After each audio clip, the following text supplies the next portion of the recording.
Whoa, buddy. Put that thing back in its holster. We haven't gone anywhere. I don't understand. Check out the MichaelDukesShow.com for information on how to get access to the podcast. Welcome to the party, pal.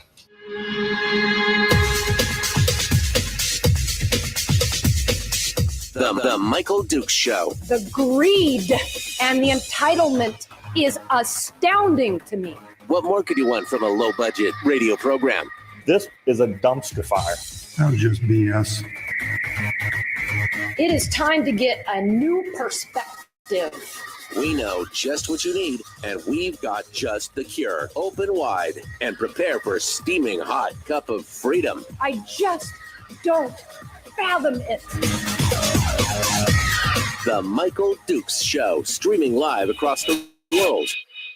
Live around the world on the internet at MichaelDukesShow.com and across the state of Alaska on this, your favorite radio station and or FM translator. Hello, my friends. Welcome to Hump Day, middle of the week, downhill slide.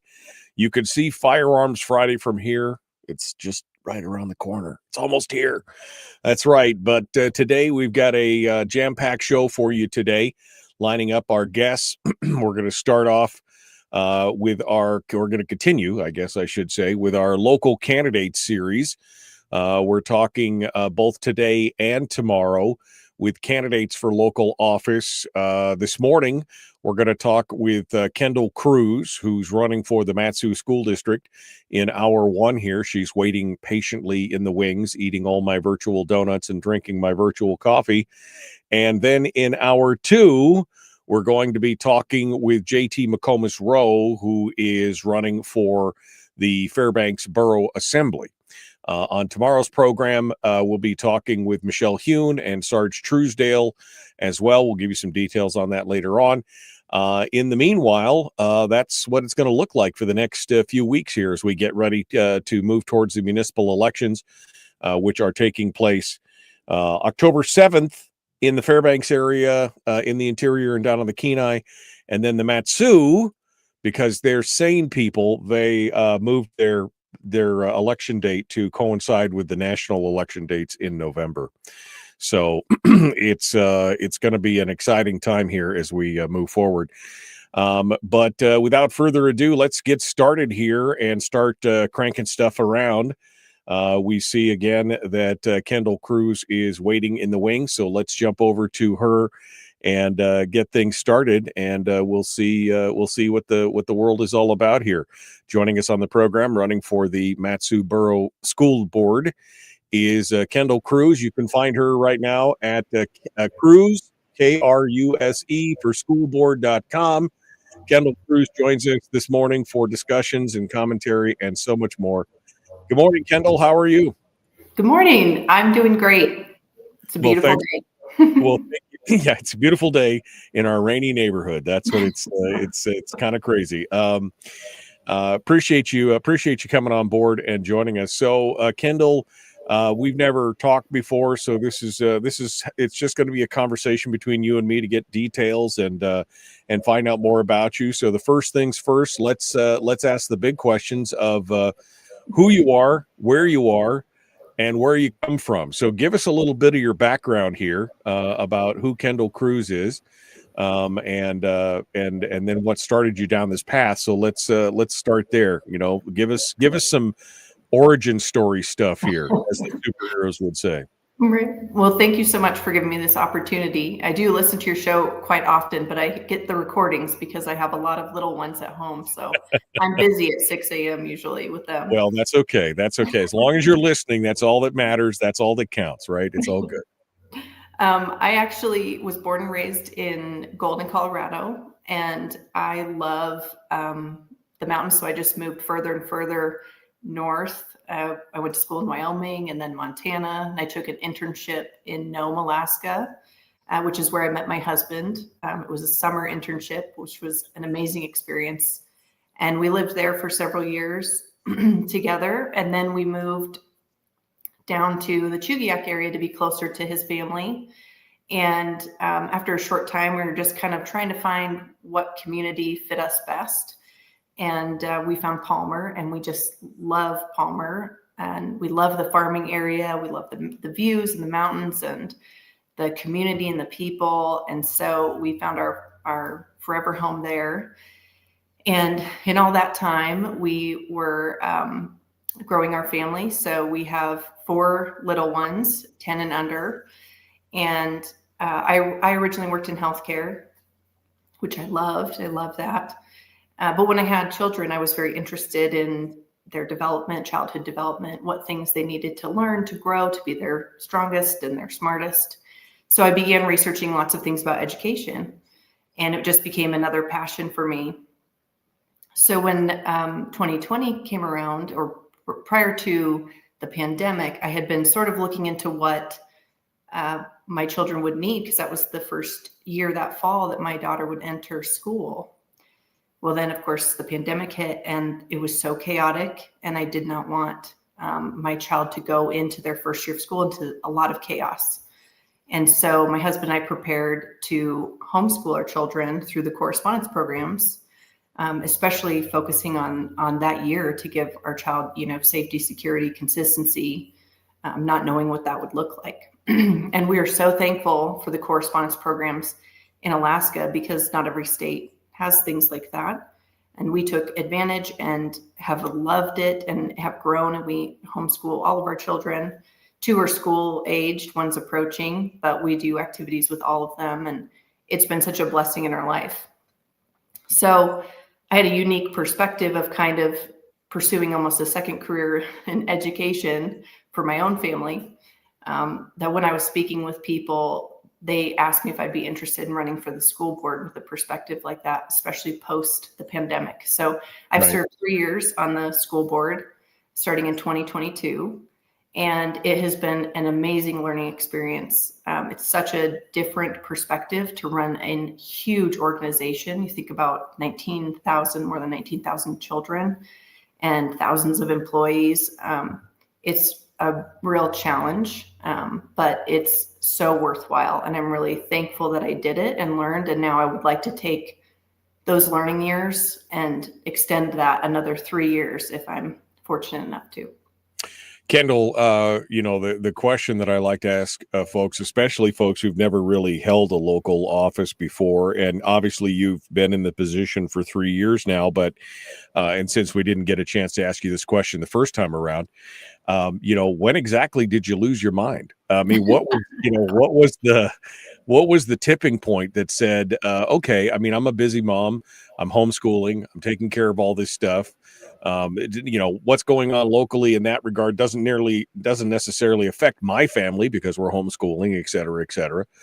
I mean, I guess unless you were in the local correspondence program, but what was the thing that threw you over the edge and said, okay, I'm going to do it. I'm going to throw my hat in the ring and take up this fight, because it will be a fight in some ways. What made you take up the battle to jump into the school district in the first place? Well, I would say that having watched what transpired in COVID, all the policies and how people were treated, really inspired me to get involved. I was very outspoken during that period of time about parental rights and individual liberty. And I think that unfortunately we lived through a time when those 2 specific things were really trampled on. And so it takes people to be uncomfortable and to do, to step out and to be a force that stops those things. Otherwise, they just continue. So I saw an opportunity to help advance parental rights and make sure that, our children are our family. I believe that God gives us our children, so we're stewarding them for God. But they certainly are not creatures of the state, and they're not owned by a district or a union.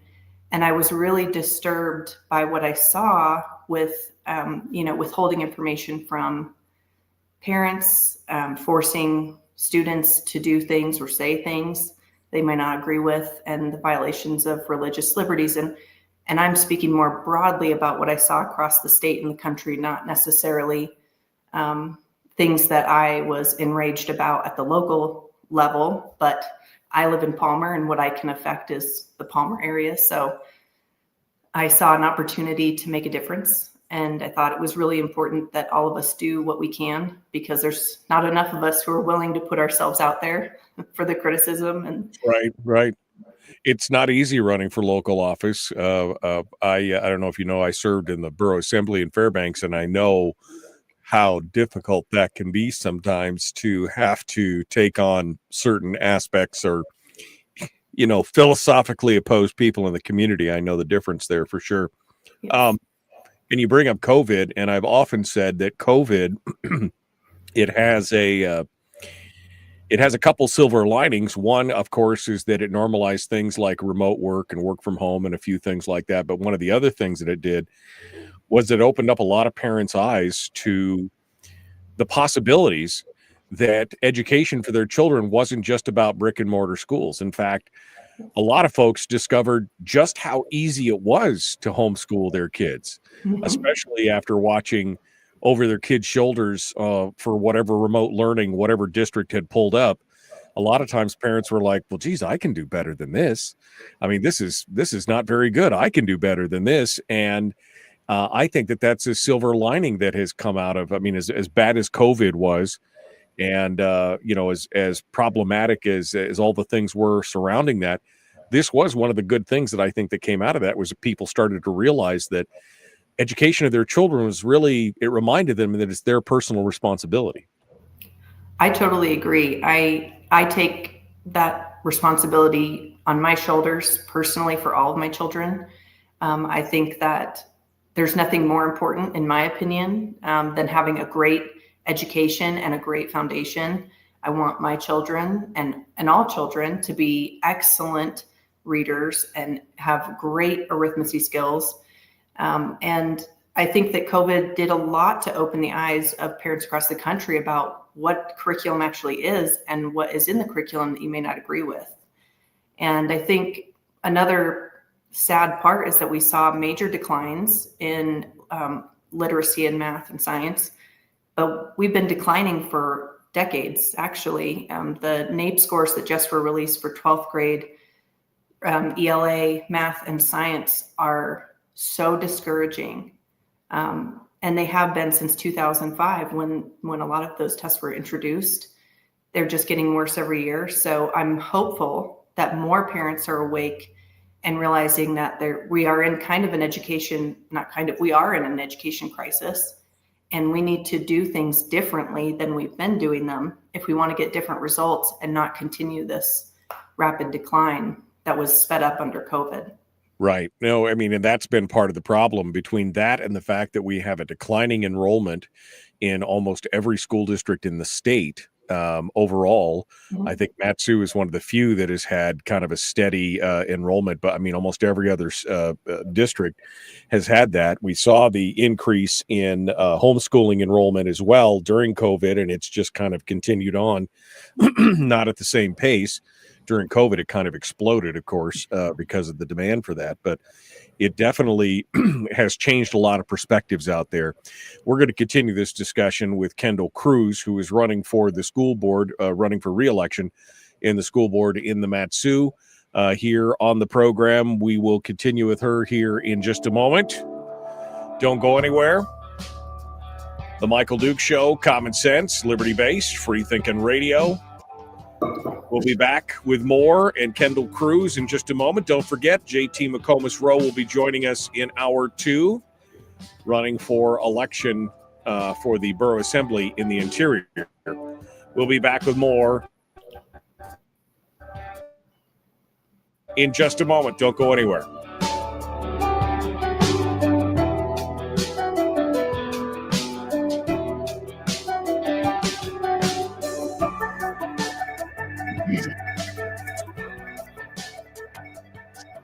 If you missed the show, you can listen to it on your time with Dukes On Demand. Oh, and it's free. Like America used to be. Streaming live every weekday morning on Facebook Live and MichaelDukesShow.com. Okay, we are in the break with Kendal Kruse, and we're taking any comments or questions or from the chat room if you guys want to talk to her during the break here. We appreciate you guys coming in and being part of it. Kendal, you've listened to the podcast. You know that we kind of change gears during the podcast just so that we don't repeat ourselves too much in the deal here. Kendal, you're very lucky you don't still live in Colorado because it's a poop parade down there, says David. It's an absolute poop parade still in Colorado. He also said that you are really up to speed on K-12 education. You do your research. You know what parents are the best educators for their kids. And I think, that's one thing that a lot of homeschoolers have in common, Kendal, is, we homeschooled all 5 of our kids. And so it was a decision that we had made early on. But I have decided that with my wife that, we just thought, we can do this. This is not that hard. And, we can focus on what we think is important and kind of keep them out of some of the weirder things that were going on in school. Now, that was 20 years ago. So things have even gotten kind of weirder over the last 20 years. But it definitely is one of the most rewarding things. And again, not as hard as people think.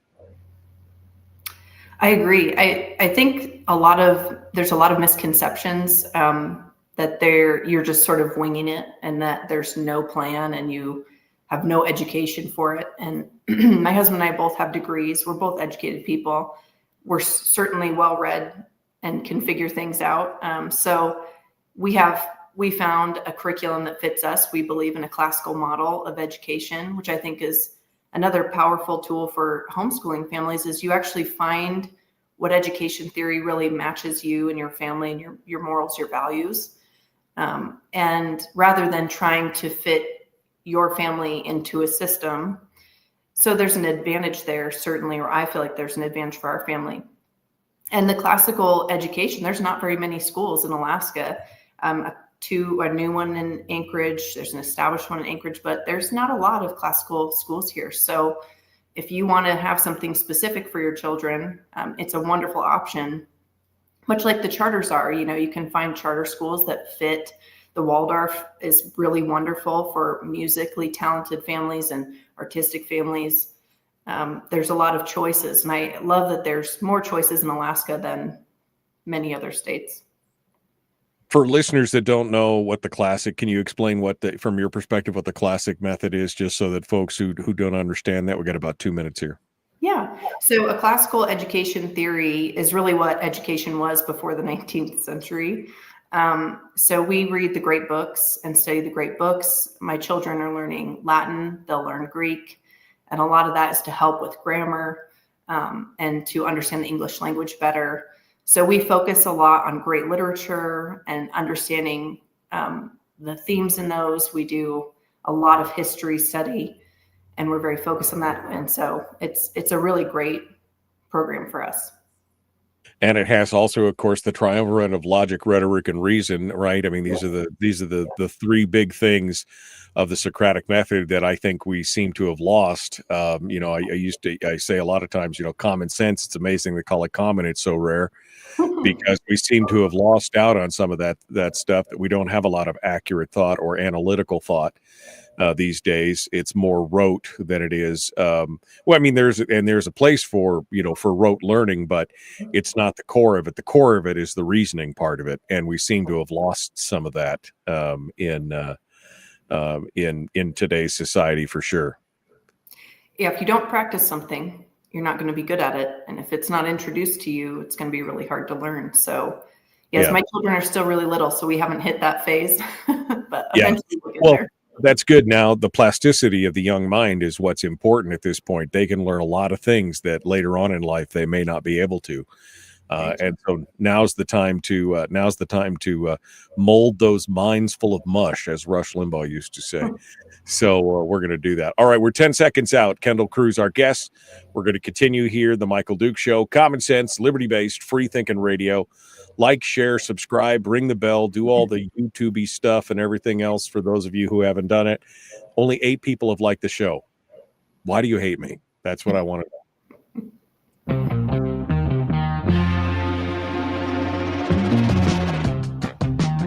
The Michael Duke Show. Seriously humorous with a pinch of intellect. Sorry. That is humorous. Here's Michael Dukes. That guy is so mean, man. All right, we're going to continue here. Kendal Kruse is our guest. She's running for re-election for the school board in the MatSu's. Just gave us a little bit of her background here coming from the homeschooling perspective. Now, Kendal, the MatSu's has actually been held up as a pretty, prime example of what can be done right in a school district. The MatSu's has focused, has put a lot of its focus on CTE, which is career and technical education, as well as, the post-secondary stuff is important, but they've also recognized that technical schools, education, blue-collar jobs, those things are also important, and there's folks out there who thrive in that kind of environment. And so I want to talk a little bit about the curriculum of the MatSu's and your kind of input on that and what your thoughts are on how that could be, maybe somebody's listening in another community right now and they're like, how do we do better? So let's talk about the track record of the MatSu's Borough School District on CTE and alternatives and, other kinds of schooling than what we've had in the past. You brought up some excellent points. I am really proud of the work that was done before I got involved and all the people who work hard every day to do it, because I didn't start those programs by any means. So I get to come in on the coattails of people who built a lot of those programs. But the CTE is incredible. We're expanding every year. We have so much school choice. So kids can enroll in different high schools based on the classes that they're wanting, especially for CTE. We have the career and technical high school, which is amazing. It has these wings of different professions, which, like the nursing wing is incredible. That appeals to me in my history, but it's a really amazing way to engage students in their high school. I personally was bored to death in high school. I ended up graduating early, taking correspondence courses through BYU so I could get to college because I just wanted to be challenged and move on with my life. And if I would have had something like that, I probably would have stayed, especially the career and technical high school in the nursing program. So it's a really amazing way to keep kids engaged and passionate in those high school years. And what we found is if a child is what we call a CTE concentrator, meaning they take 2 classes in the same CTE field, one after the other that are advancements. So, think 100 level, 200 level, that they have a 98% graduation rate. So that just shows you that when a student is passionate about something, they feel a direction and an ownership of their education. Yeah. They get to the graduation and they move on to their life and do great things. So I'm extremely proud of that. And Trish, to put that in perspective, the average, the overall graduation rate in the state is like 76%. So the fact that you're going to bump that over 20 points just by focusing on something that the kids have an interest in to increase their opportunity to graduate, that's some pretty impressive stuff. I totally agree. And I think that high school is such an interesting age where you're trying to figure out what you're going to do. Well, if you have 4 years and a student may not know because they haven't been exposed to enough things in their life to know what they want yet, they could be kind of aimless at that graduation time. They could be aimless when they get on to whatever they're going to do after high school. So we want to create an environment where the students are exposed to a variety of things, a variety of different tracks that they can choose from. And hopefully with their initiative, they can find something that sparks their passion that keeps them engaged for those years. I've often said, because I came from the generation, I'm 55, right? 56 now, I guess. But I came from the generation of, go out, get a good education, go to college, you'll get a good job, you'll be successful.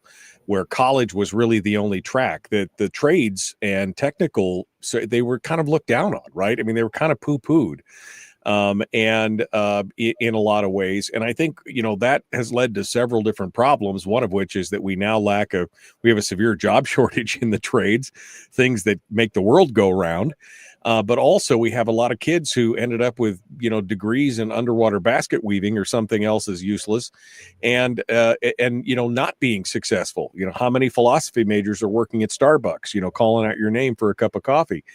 So, I mean, it's good for me to see that the return to vocational ed and technical schools and things like that has had such a success. What's your advice to candidates or to people who live in other areas that want to see something like this in their school districts? What's your advice to them? I would contact the MatSu's Borough School District CTE department, and I would get talking with them about how they built it. It took a lot of time and effort. It takes unique equipment. So it's great to have help, but the MatSu's Borough School District is happy to help other places expand this for them. We want to share this information. But some of it is parent demand. If there's no parent demand, no parents standing up saying that I want this opportunity for my child, then the school districts are not going to feel the pressure to offer that. So I would say, as a parent, I would go advocate at the school board. I would send emails. I would go do your 3 minutes and talk about it and say that you want these opportunities in your community. Let's talk a little bit. You have a track record now because, you're uniquely, because you're running for re-election, you're on the board.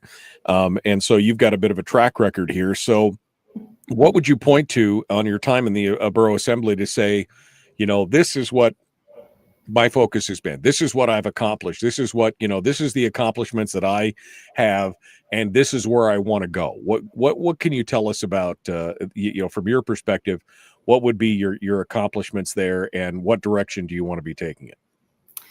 Well, I would say I'll give my big high points. So for parental rights, we have defended the correspondence program from attacks. And we have expanded the correspondence program so that it's more tailored to the student and the family needs.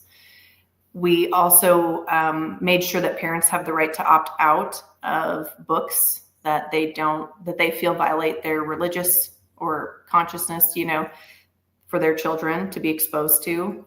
So I'm very proud of that. I think that early literacy, I'm fortunate enough that I came in as the READS Act was going in, which is an important reform that I couldn't say enough good things about.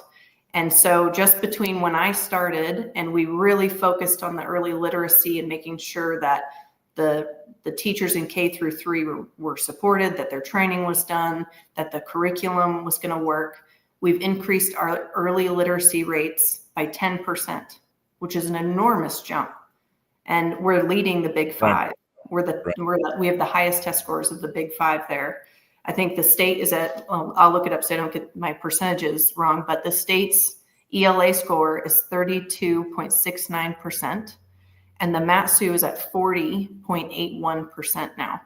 And the nearest district, Anchorage, is 35.6%. So because of initiatives that we took to really focus on the READS Act, making sure the implementation was smooth and that our board goals reflected that was a top priority, we're doing the best of the Big Five. So I'm very proud of that.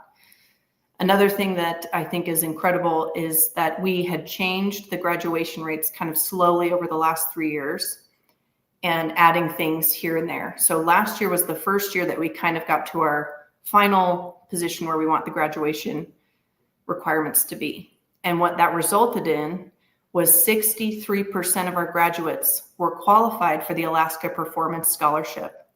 That means they're getting anywhere, scholarships between $12,000 and $21,000 worth to go to in-state college or trade school. And those scholarships are there. If you want to go out of state for 4 years and come back for your master's, you can use it for that. So 63% of our graduates, just because we changed the graduation requirements, now qualify for that scholarship. Wow, it's some crazy stuff. All right, Kendal Kruse is our guest running for re-election in the MatSu's Borough School Board. Let's get into some of the uncomfortable stuff. All right, so this last 18 months has been an absolute whirlwind in the public eye and in the legislature over this fight for education, not reform, because I mean, a change is hard, apparently, but simply to increase the funding for education. Now, I have criticized many school districts in the state, and I think the MatSu kind of falls outside this criticism because I think a lot of school districts in the state have, during COVID, they got into some bad habits with their funding. They used one-time monies for ongoing costs. They tried, they hired new people with it. They tried to do certain things. And when that money went away, obviously that created some problems, coupled with the fact that, as I mentioned, most school districts in the state, in fact, the majority of them, I think almost all of them except the MatSu, have had basically a declining enrollment. And since schools are paid on a per student basis, it's created quite a conundrum. But a lot of that, I think, can be laid back at the feet of school districts and school boards who continue to build budgets on the best case scenario instead of the worst case scenario, right? They're like, oh, well, if we continue to have what we have and then put on more on top of it, that's how it should always be. When we know that that's not how it works because you've got fewer students or you've got less money.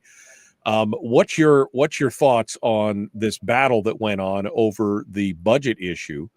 And they're already saying that they're going to come back again this year. Now we're in a $2 billion deficit for this coming year, but they're going to ask for more. What's your take on all of that and the reporting on it and everything else? Give me your hot take here. Well, I'm a big believer in reform, and I know that change in itself is very difficult emotionally, physically, spiritually, and it does take some financial. So the READS Act had funding, which was necessary. We had to train the teachers because they had not been trained in how to teach phonics. So the teachers' colleges aren't doing what they're supposed to be doing, in my opinion. They're not preparing teachers to come out and teach arithmetic or early literacy the way that I would like them to. So with that in mind, I believe in reform, good reform that's funded. I don't believe in a blank check. I think that we are going to be doomed to do the same things that have led us to these declines, especially in Alaska, where we have been at the bottom for a very long time and we're not budging. Places like Mississippi, they jumped, because they implemented reforms. They went from near the bottom to, I forget, like 14, something like that. Incredible. I don't really understand the adversity that comes with good reforms. The READS Act clearly is working, even if the other school districts aren't making the gains that we are.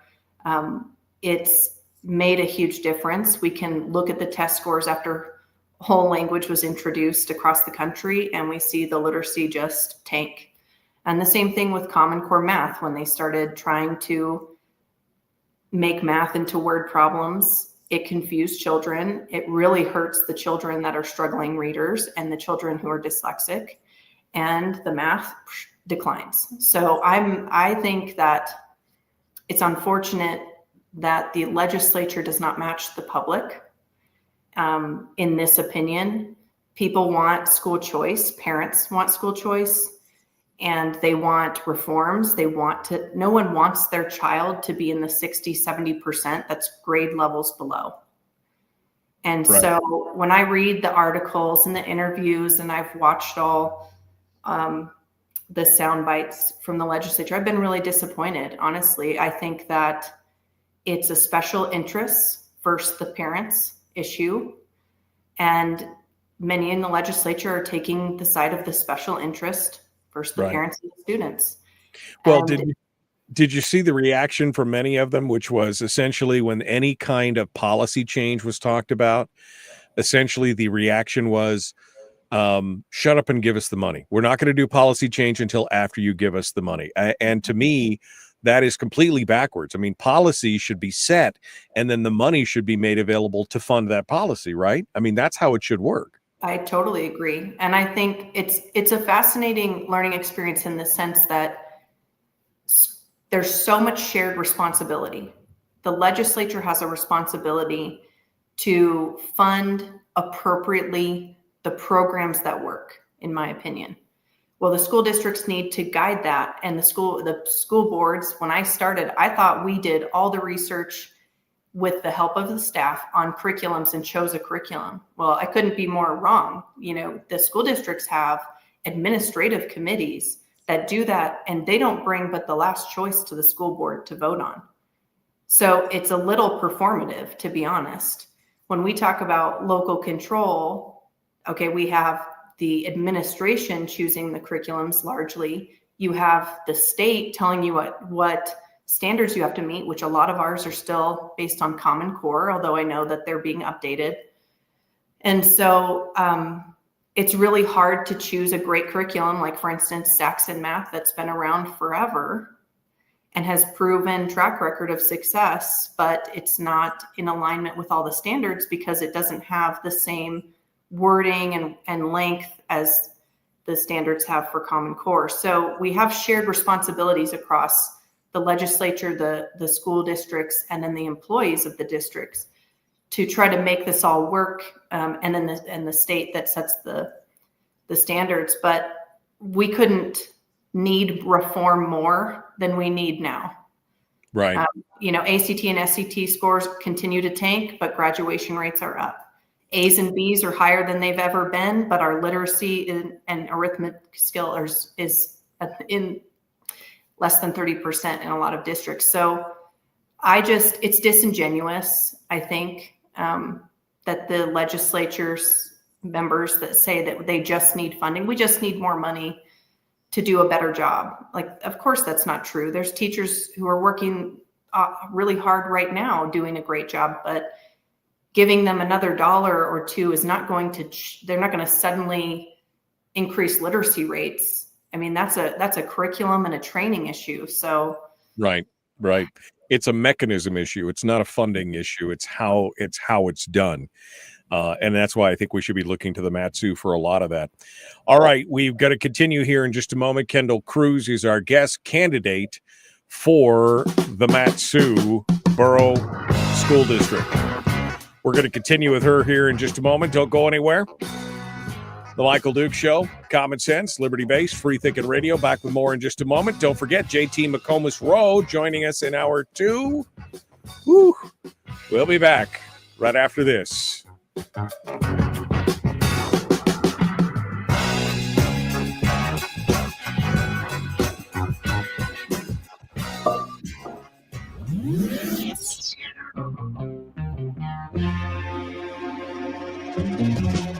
Running on 100% pure beard power. Oh, also some coffee.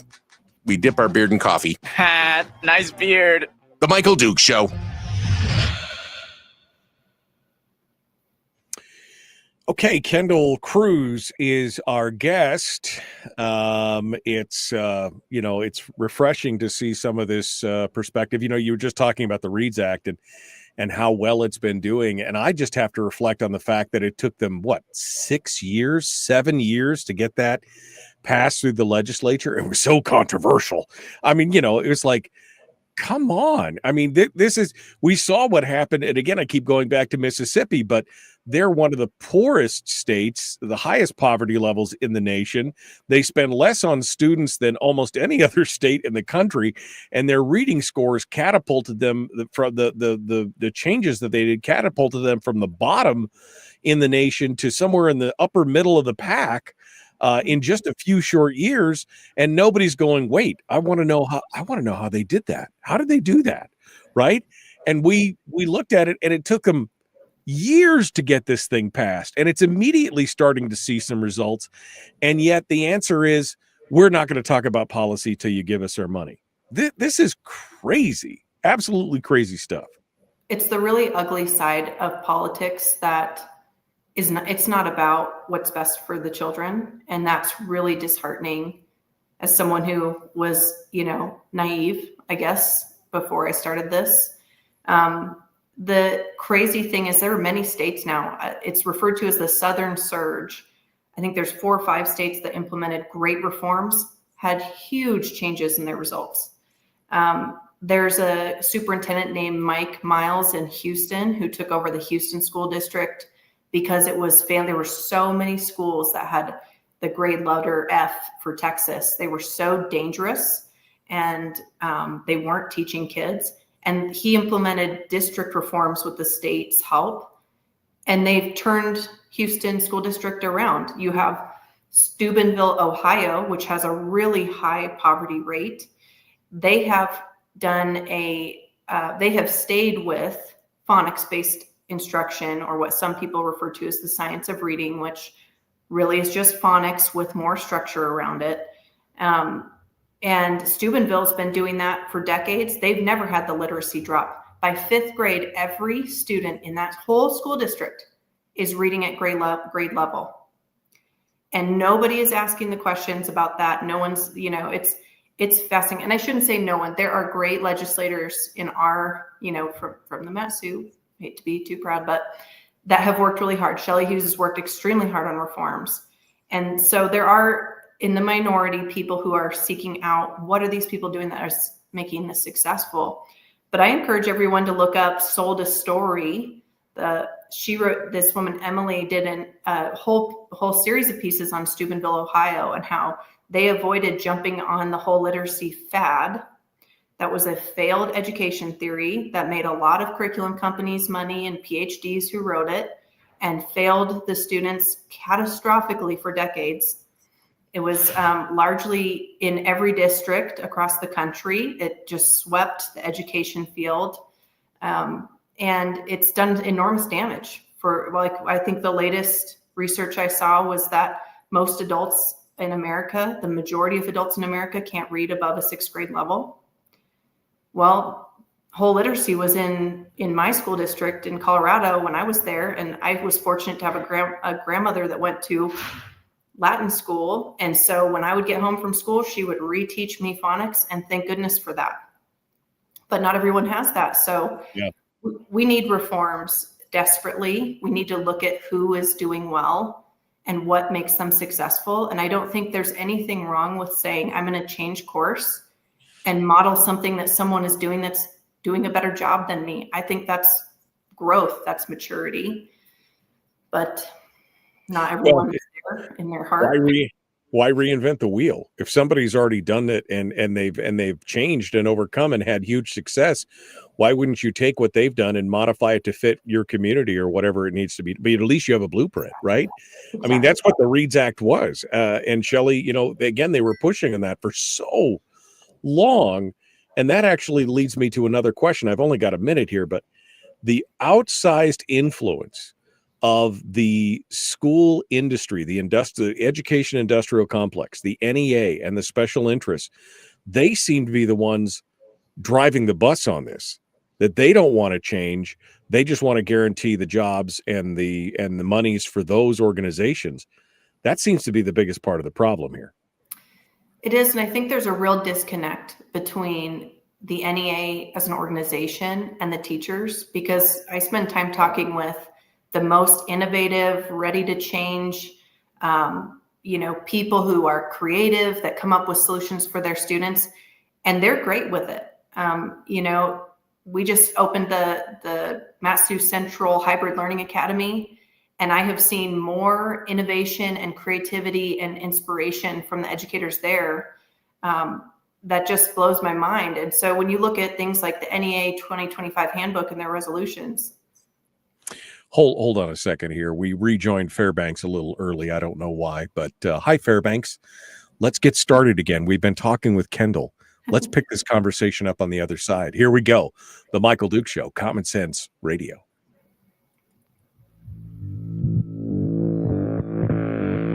Public enema number one. Oh, wait, sorry. Public enemy number one, which makes more sense. On the other hand, he's a little bit of a pain in the Michael Duke Show. All right, we're continuing now with, yes, a little bit of a pain in the Kendal Kruse as our guest. She's running for re-election in the MatSu's Borough School District. We got one final segment here. See, an hour goes very fast. That's how it works around here. We get that deep conversation going. That's why I like these long form conversations, because we get a lot of things. We were just talking about this, and so we're going to repeat just for a little bit here. But one of the main problems, and I think one of the main drivers in what we're seeing in this education problem in Alaska, I mentioned during the break that the READS Act which you were just talking and touting about how it has, raised reading scores and everything else, how across the nation, the average is like, that a lot of adults can't read at a 6th grade. I don't know how you get through life without being able to read well. Reading is what saved me as a child. I was bored in high school, but I was reading, 2-inch thick novels all the time and learning things and reading histories and doing things like that because it interested me. It was the only thing that saved me, quite honestly. And so how we can't learn, it's frustrating to me. But one of the things that I continually see is the education industrial complex. And this is like the teachers unions and some of the school district, organizations, the national trade, reps or whatever. They're all, they all want to hold the status quo and they all want to hold the power. And during COVID, we saw that, like, for example, in the Unified School District in California, where they were putting things like social justice and wealth redistribution in their demands to go back to teaching and things like that. It just got crazy.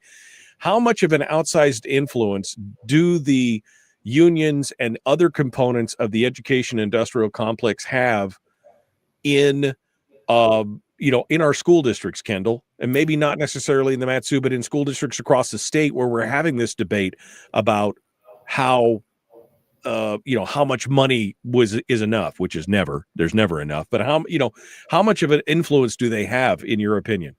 Oh, I think it's an enormous amount of power and influence. They have a lot of funding. They take money from teachers. And there was a recent budget examination of the NEA that showed only 10% of the total national NEA budget actually went to membership-related issues. 90% went to politics or the national salaries or lobbying. And that's really disappointing. I think it's really disappointing for the teachers. Like, that should go towards their membership and negotiations and bettering their working conditions. But when it becomes social politics and those types of things, I mean, the NEA 2025 handbook was unbelievable to read. I mean, something like 400 pages. I recommend everyone read it and see if it aligns with you. I don't think it aligns with a lot of the educators in Alaska, and I am sad that a lot of the dues went to pay for that. It attacks homeschooling and charters, school choice, parent rights. It calls out, educators need to be teaching white supremacy culture and how to identify it to students. It's so political, very divisive. And I think that is really, it's unfortunate because I would have thought through COVID that maybe there would be a realignment of the teachers union national groups to what the families wanted when they expressed to them they didn't like the direction education was going. But it seems more like they're putting their foot on the pedal and moving forward. And I don't think it's building any trust with families. It's not making for good reputations for the teachers. I think it misrepresents them. And it's really unfortunate. You see them in Juneau all the time asking for more money and fighting the good reforms. So it's really not about the students and the outcomes and making sure that they can read well and, are functional in arithmetic. So it's very disappointing. Well, I would say that the one thing that I saw, the commonality in all the discussions that took place during this entire last session, and in the news media and in the conversations that were being had in public, the thing that kept getting lost, with the exception of a very few legislators who would bring it up, was the children. And the scores and where they were at. It was always about, the teachers or the school districts or protecting this or protecting that, but it was never about increasing the outcomes, because first of all, they never want to say that because they never want to tie themselves to saying, well, you said you were going to increase they never want to talk about that. And that is the shame, because this is supposed to be about the children. It's not about a jobs program. It's not about keeping people employed. It's not about, making sure that the janitors are there. This is supposed to be about what is the outcome? What is the educational product that you deliver at the end? Graduated kids who can read. And that is the biggest shame in this whole thing, in my opinion. I agree. I think that the only conversation that we should be having is what is going to actually educate the kids. How do we identify the kids with dyslexia? Because it was really hard to do that with whole language. And so they would get pushed along till it's catastrophic for their education. But it's very hard to fight financial interests like that. And unfortunately, I think some of that change has to come from within. The teachers need to change it from within if they want it to go a different direction. And then parents need to stand up and demand what's best for their child. My child deserves to have an excellent education. I pay property tax, plenty of it. My children deserve the best. I hope that for every other person. And I don't like an excuse of, this is not a priority. Early literacy isn't a priority. It's not going to make that big a difference. Early math is not a priority. It's not going to make a big difference. Then you can show them the data and the opinion doesn't really change, or it says, oh, well, we supported it all along, but we didn't get enough funding for it. Yeah, exactly. How many students could have been saved by the READS Act passing the first year? And I know there was probably changes made, but even thinking about that, you're wasting precious time. These children are only there for 13 years. So you implement a bad curriculum, you change your education theory to something ridiculous. You've wasted all that potential for those children. And I think that that's an immense responsibility that's hard for some people to take on their shoulders and admit. Kendal Kruse is our guest. Kendal, we're down to less than 2 minutes here. So final elevator pitch for people who are listening and things that you want to focus on or anything else. I give you the floor here for less than 2 minutes. Okay. Well, I have had the honor of serving. I am thrilled that we are leading the Big Five in our test scores, because one of the missions I had was that I was going to be focused on the students' outcomes and learning and proficiency. And I think that we've done that, and we've shown that over 3 years, a very short period of time, if you're focused and you have a team of people who also share that vision, you're going to be able to get a lot done. And we want the students to grow up and choose any career path, be ready to go military, college, trade school, and do it with the least amount of financial burden. So the Alaska Performance Scholarship, having that available to the students to lessen their school debt, I think is enormous. And I will always protect parental rights. They are your children. They're not owned by the district. You have a right and religious rights to opt out of things. And I think that's critically important for our society. And I also want to see more school choice. I think that children are different. They have different passions. They have different speeds at which they work. Families are different, different dynamics. So we need to support that.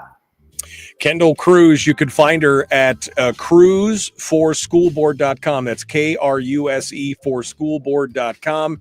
Kendal, thank you so much for coming on board. We appreciate it. Thank you. JT McComas-Roe, our guest. Up next, The Michael Dukes Show continues. Be kind, love one another, live well. We'll return after this. All right, Kendal. You know the drill. If you listen to the show, you get an extra bite at the apple here, just in case there was something we didn't cover, something we needed to, something that's on your heart, whatever it is. I'll give you a couple minutes here before we jump over to JT to test him out here, just to give you the final word here. Yeah, I want to say that I am encouraging all parents to get involved with your child's education, to try to be present and know what the curriculum is and participate, and that will make a huge difference.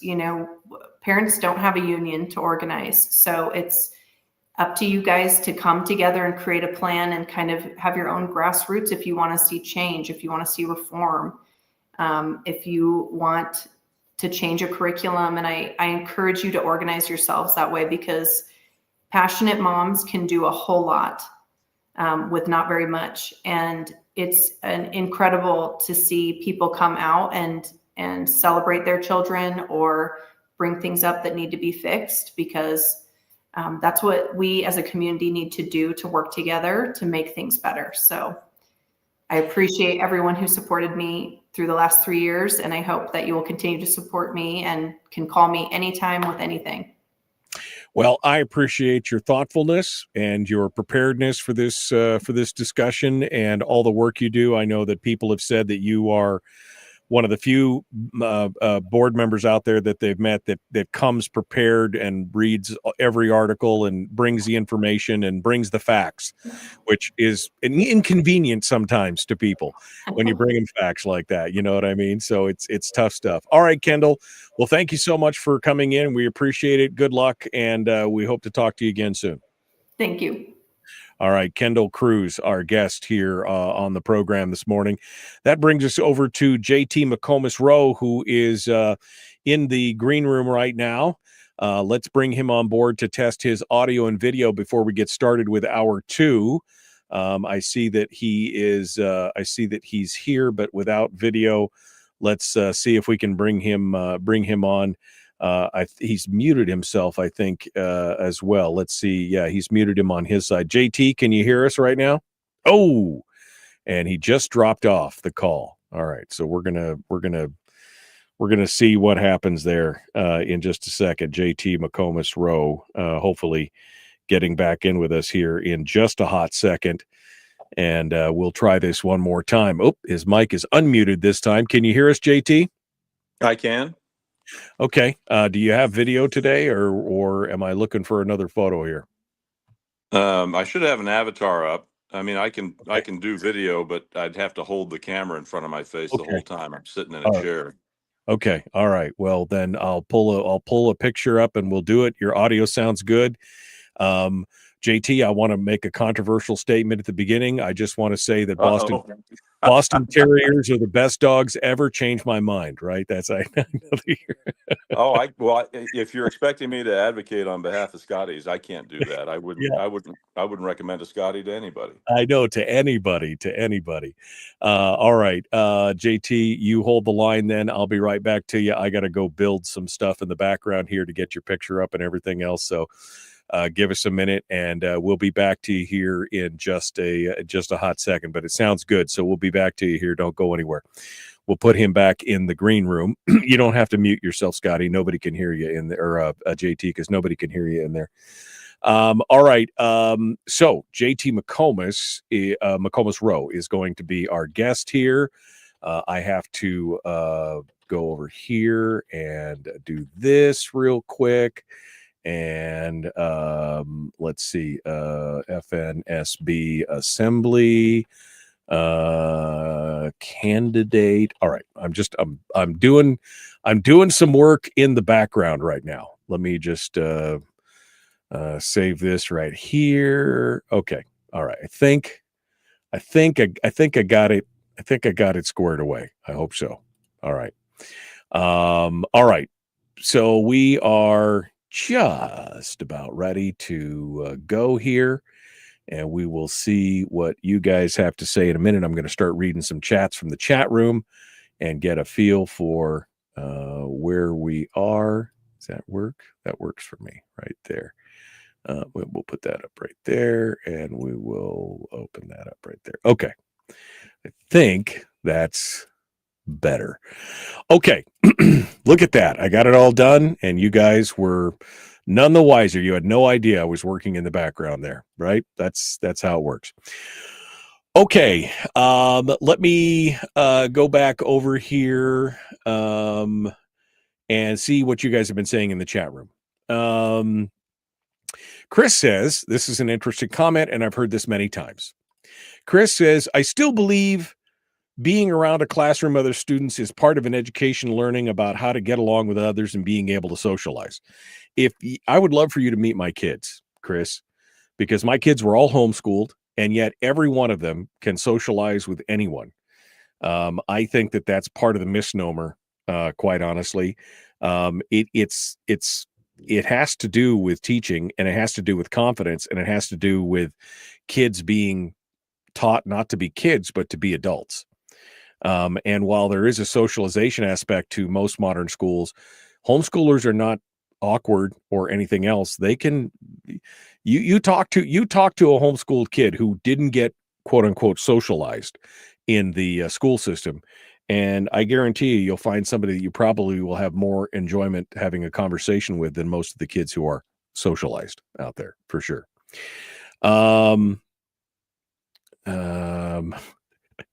Teresa just said, I wish the schools would find a way to stop the student body from treating the nerdy top performing students like freaks. That's just, Teresa. I mean, I wish for a lot of things. That's probably not going to happen either. All right. We got to go. We're going to continue.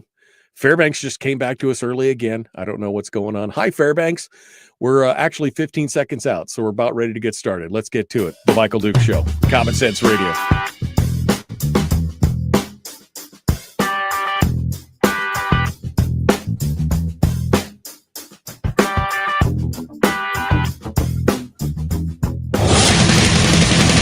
Whoa, buddy. Put that thing back in its holster. We haven't gone anywhere. I don't understand. Check out the MichaelDukesShow.com for information on how to get access to the podcast. Welcome to the party, pal.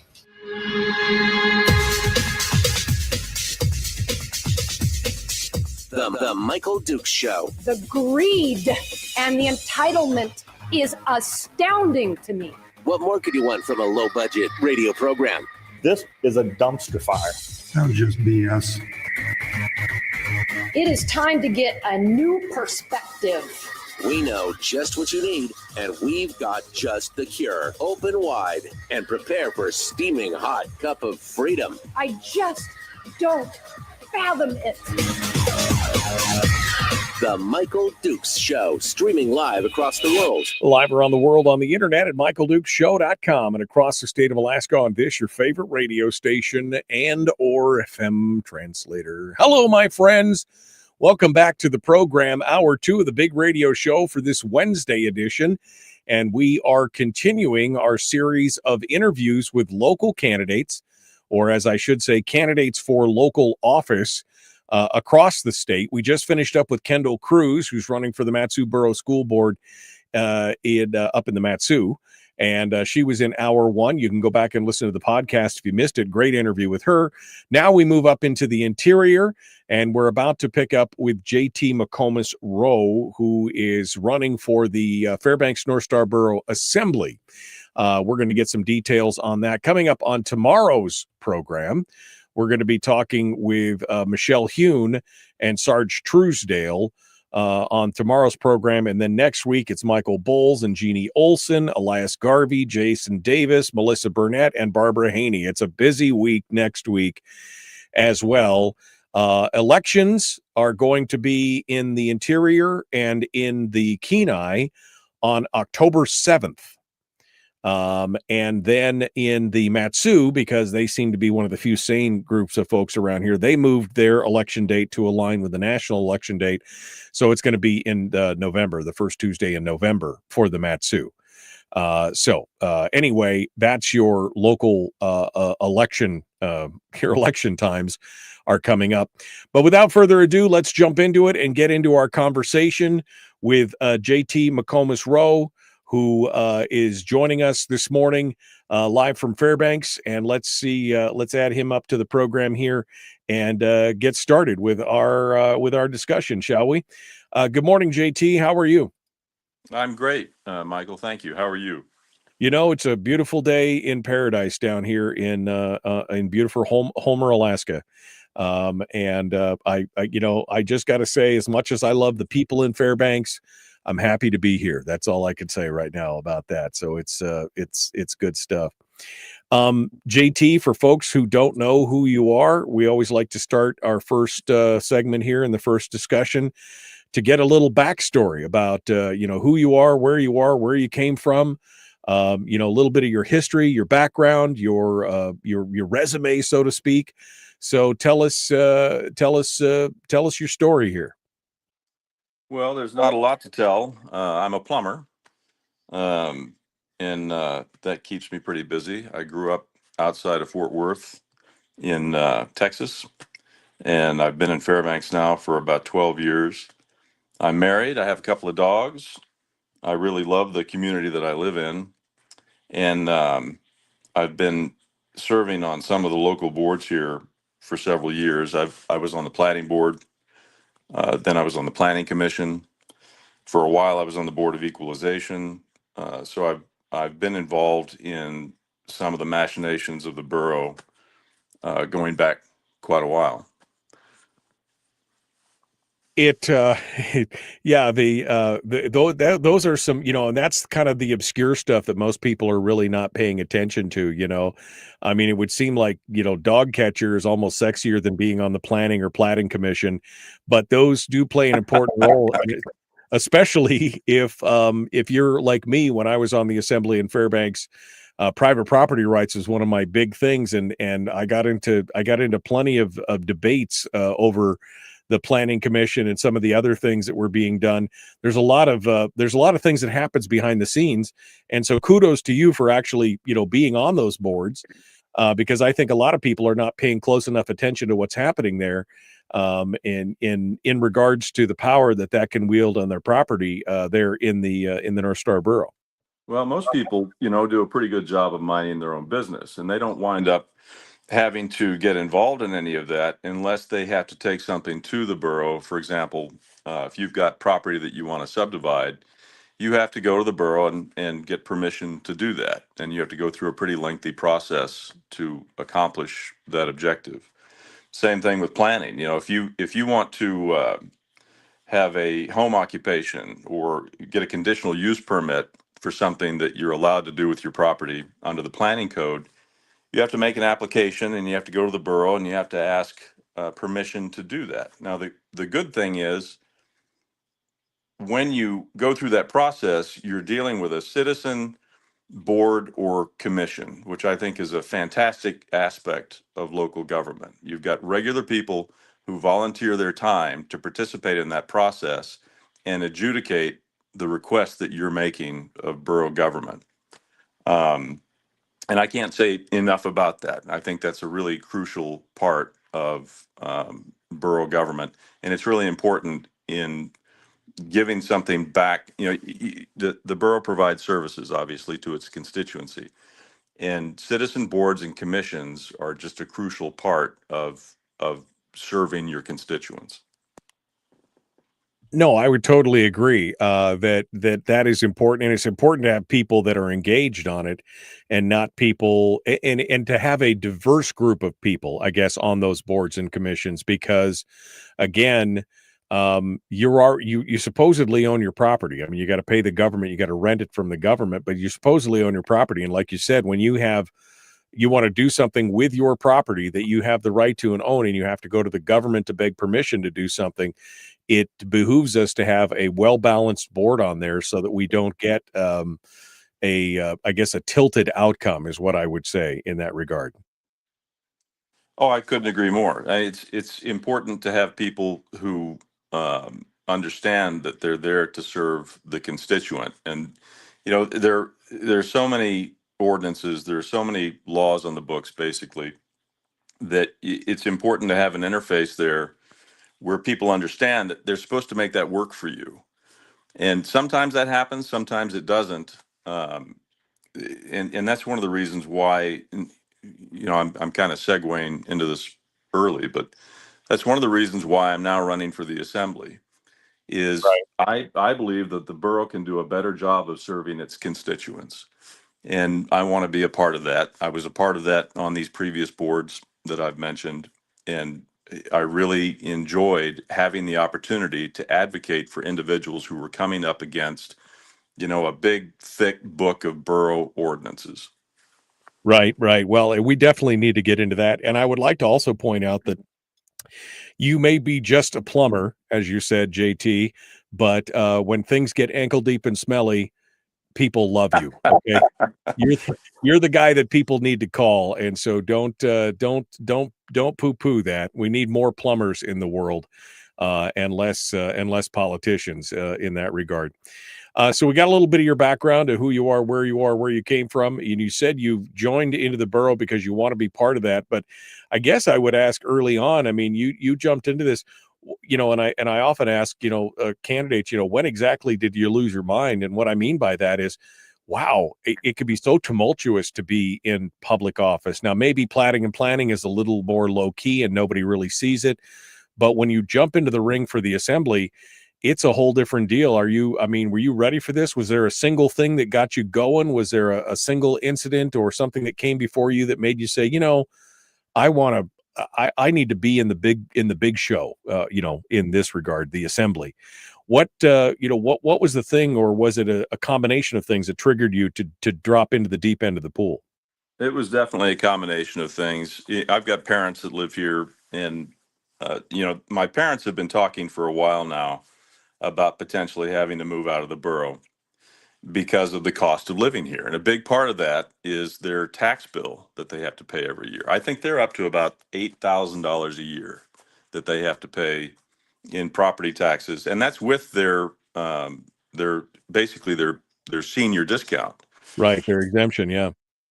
So that was certainly a part of my decision. Another part of my decision was opening my tax bill and seeing that it went up again. It's gone up consecutively year after year. I bought my house not too long ago, and I paid.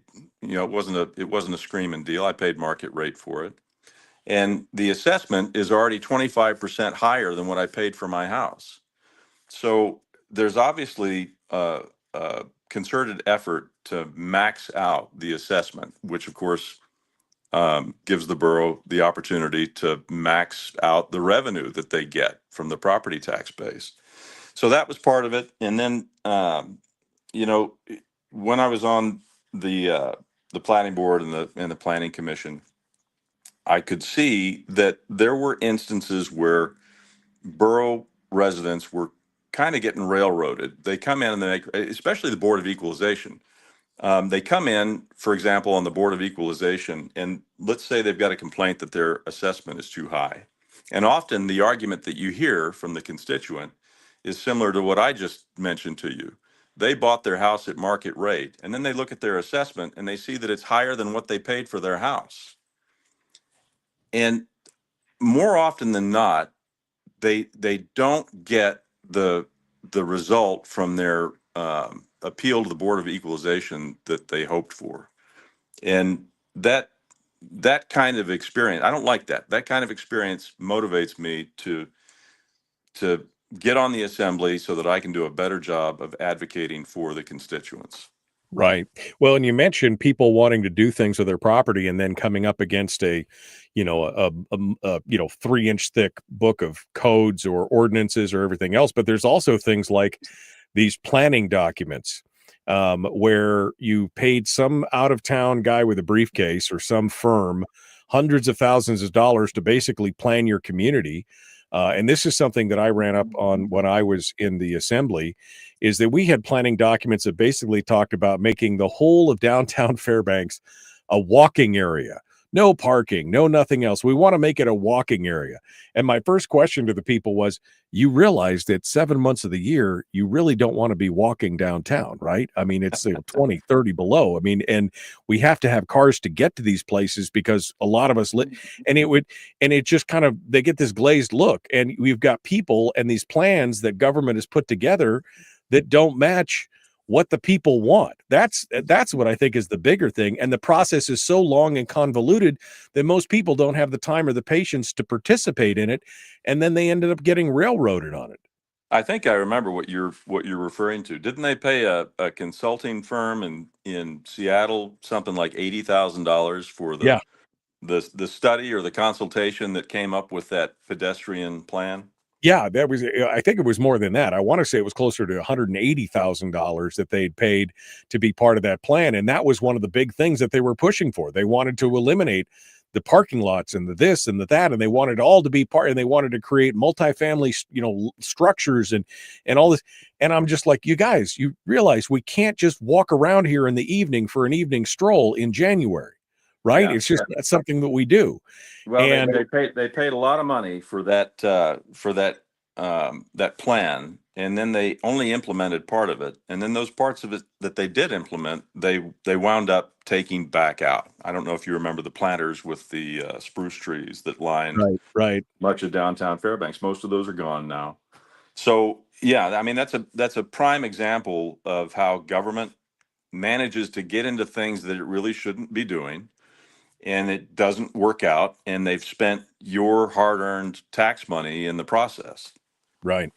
Well, and there's a big question, because we're seeing a movement here in the country They're talking about it in Florida now, and they've talked about it in Texas, where they may be at the statewide level, they may be eliminating property taxes. And I know that there's been a push. Chris Story down here in Homer is working on what he calls the fair tax assessment. It's not a removal, but it's a California style Prop 13 where you buy a piece of property and you're locked in at that rate until you sell it. So if you buy a piece of property for $100,000, it doesn't matter if the assessed value goes up to $300,000. You still pay at the $100,000 level for as long as you own that residential piece of property. I think that there's a movement now for people to start to understand that these property taxes are, I mean, it's not a good system. It's what we have and it's what people are used to, but it's not a good system, and it doesn't allow people to actually own anything. And that is the biggest problem here. I'll get your comment on it before we go to break here real quick. Well, I never thought I would see that in my lifetime, but I'm absolutely thrilled that in certain parts of the country, we're beginning to have a conversation about whether or not we should even have property taxes. That conversation's long overdue. You're quite right. We don't actually own our property, and that's a problem, especially in a market like Fairbanks, where housing is already difficult, especially for younger folks to get into permanent housing that they own. Yeah. Property taxes are a huge part of the cost that they incur when they try to do that. It's an impediment, frankly. And the folks in the Fairbanks North Star Borough, they need some relief from property taxes. I would agree, and we're going to continue this conversation. JT McComas-Roe is our guest. He's a candidate for the Fairbanks North Star Borough Assembly. I don't know what district it's in. All the seats in Fairbanks are at large, so folks out there who are wondering what district he serves the whole borough because all the seats are at large. But we'll continue this discussion with JT here in just a moment. Don't go anywhere. The Michael Duke Show continues. We got more coming up with JT McComas-Roe. You can find him at McComas-Roe.com. Well, it's McComas-Roe, MCCOMAS-ROE.org. You can find him over there. He's got a little bit of a web page there with some information on it and a place to contact him or contribute. We'll be back with more. Don't go anywhere. Common sense, liberty-based, free thinking radio.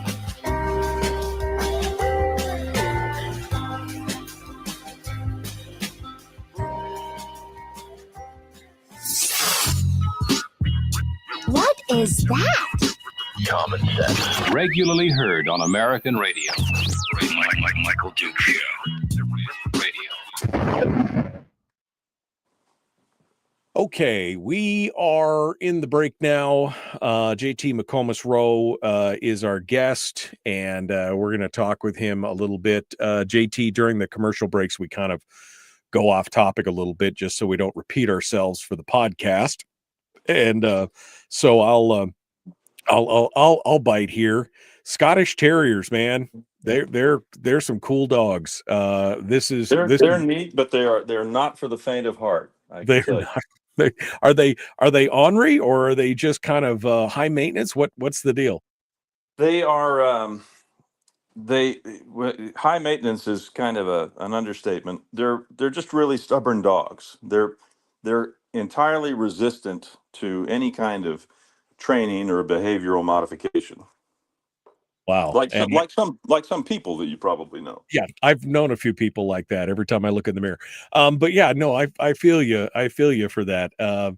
And it's good. I love, as I've gotten older here now, of course, now my kids are all grown. And so my wife has adopted it. She's taken to adopt a dog, and I have my dog that runs around with us. And there's just something about that companionship that makes life cool. You know what I mean? To have your pal with you wherever you go. So I'm glad to see that they're a big part of your life in that regard. Oh yeah, you can't go wrong with a dog. Yeah, coming to Fairbanks. I mean, what brought you, from Texas and then coming up to Fairbanks? You say your parents were there. Was that the reason to come to Fairbanks? It was part of it. I have a lot of family up here. Actually, I've got an uncle that came up here on a UAF basketball scholarship decades ago. And because he was up here, my little brother came up probably 30 years ago and attended UAF, got an engineering degree, had 4 kids. After that, my parents came up, So when I started coming up in 2009. I had quite a bit of family already here, and obviously it's a beautiful place. I mean, why wouldn't you come up here? Right, right.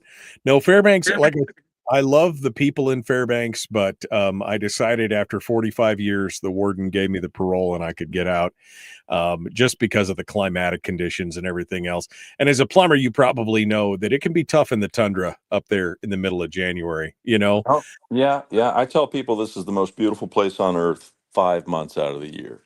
Right. It'll kill you the other 7 months out of the year, but those That's 5 right. months, it's pretty darn nice for sure.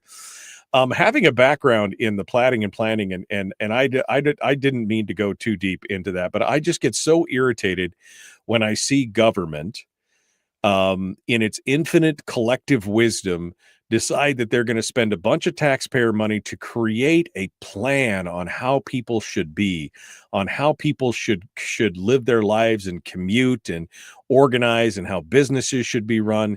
And then, again, they hire some expert who doesn't know anything about the community, doesn't know anything about the environment or climatic conditions or anything else, create some kind of plan that may work well in, I don't know, Seattle, like you guess you said, or any place else, but in the middle of winter in Fairbanks just doesn't seem to match. I mean, I remember I got the whole community stirred up over that whole thing with the sidewalks and the parking in downtown, because I thought this is ridiculous. And people, they had no idea that that's what these planning documents said was supposed to be for what's going on. And this is the problem, because people, they don't have time. They're trying to live their lives. They're trying to make a living in Fairbanks, which is difficult enough. And yet they don't have time to kind of follow these processes and these documents.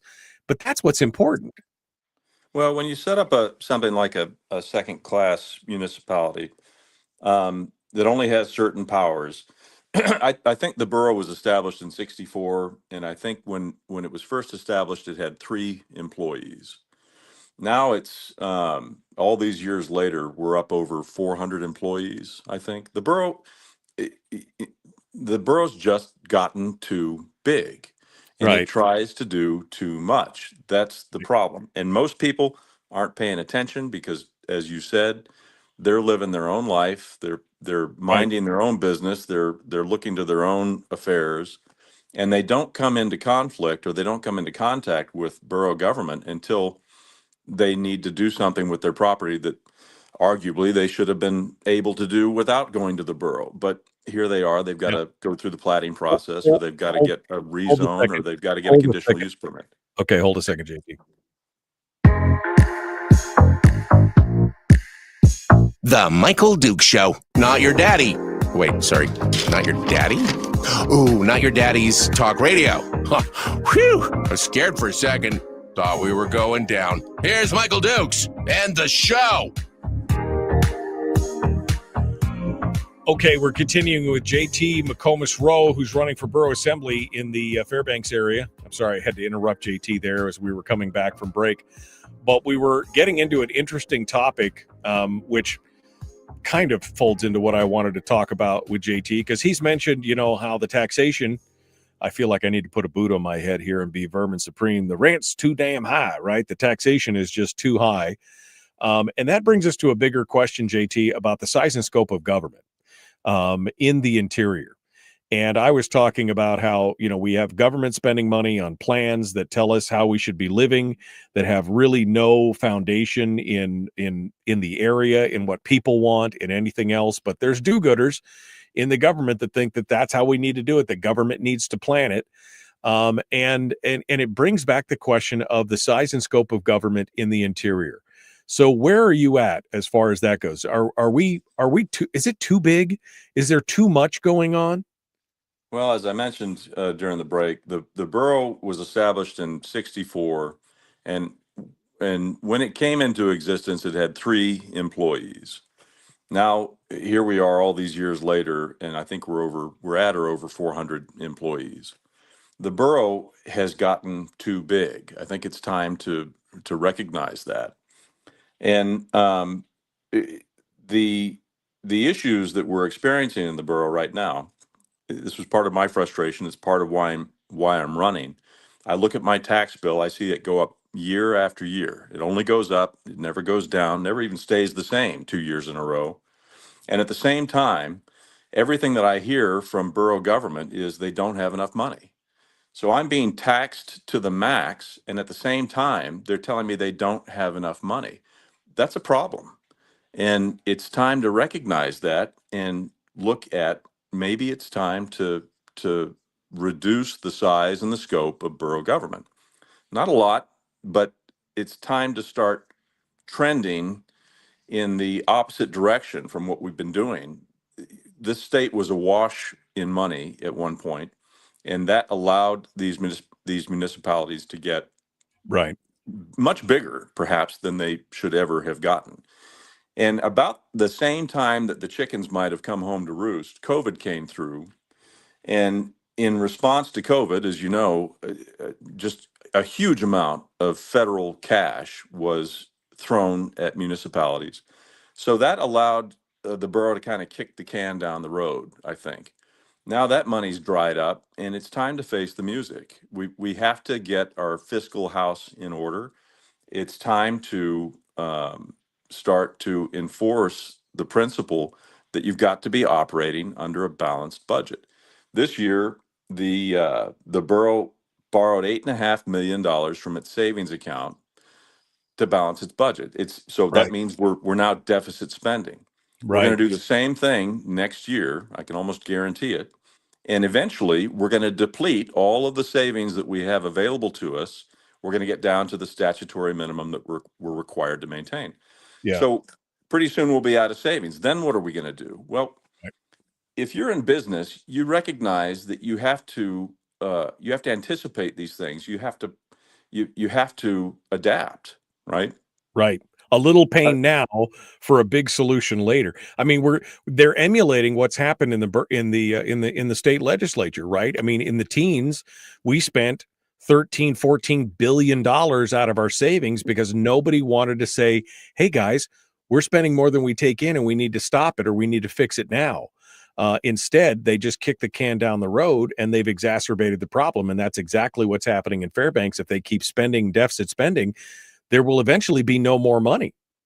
Yeah, when I mentioned COVID a moment ago, when COVID happened, I remember in April of 2020, I anticipated that my business was going to I was going to lose revenue because of what was happening, and I decided that I needed to do something about that. So I took a look at my books.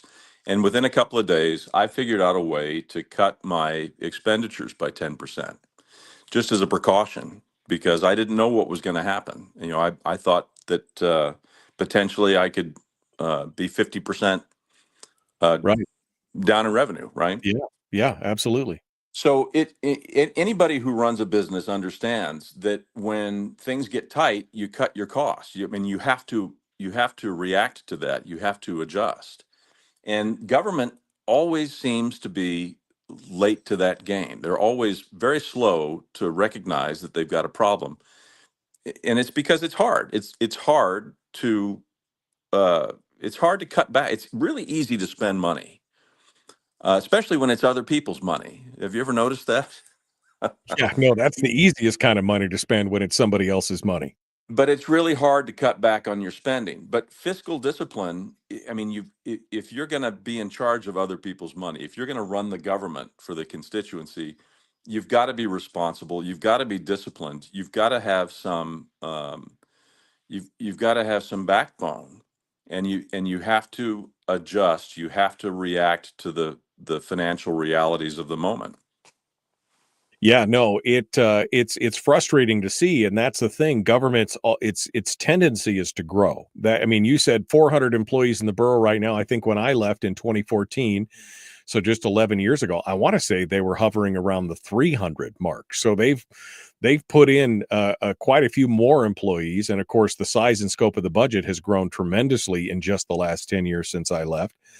And that is the nature of government. And you could almost never get it to go backwards because you've created some kind of constituency that will be hurt. And no politician, no elected official necessarily wants to be the bad guy in the general, generally speaking. Nobody wants to be the bad guy to say, hey, we can't keep spending that money. But at some point, it has to stop. I mean, the borough just tried to bust the tax cap back in May. And luckily, that failed. I'm assuming that you will support the idea of the citizens' initiative, the tax cap? Oh, absolutely. And I think it's egregious that it has to be renewed every 2 years. I think it would make sense to write it into the ordinances. The argument against that is that, when liberals control the assembly, they'll just write it right back out of the ordinances. But I don't think that's a compelling argument. I think it would help to basically make it part of the code. The tax cap is the manifestation of the constituency saying to the borough government, you have to work with what we give you. You can't come back to us for more money. Right. And the important thing to remember is that the constituency here holds all the power of the vote, right? You can vote for the people who pander to the special interests in your community, or you can vote for the people with common sense who will exercise some fiscal restraint and who respect the taxpayer. That's the critical thing here. You need people in office who respect the taxpayer. Unfortunately, many of the people who are in municipal office at the present time do not. And that's evidenced by the fact that they went after the tax cap the last time. The constituency voted overwhelmingly in favor of the tax cap, and there continues to be discussion on the borough assembly.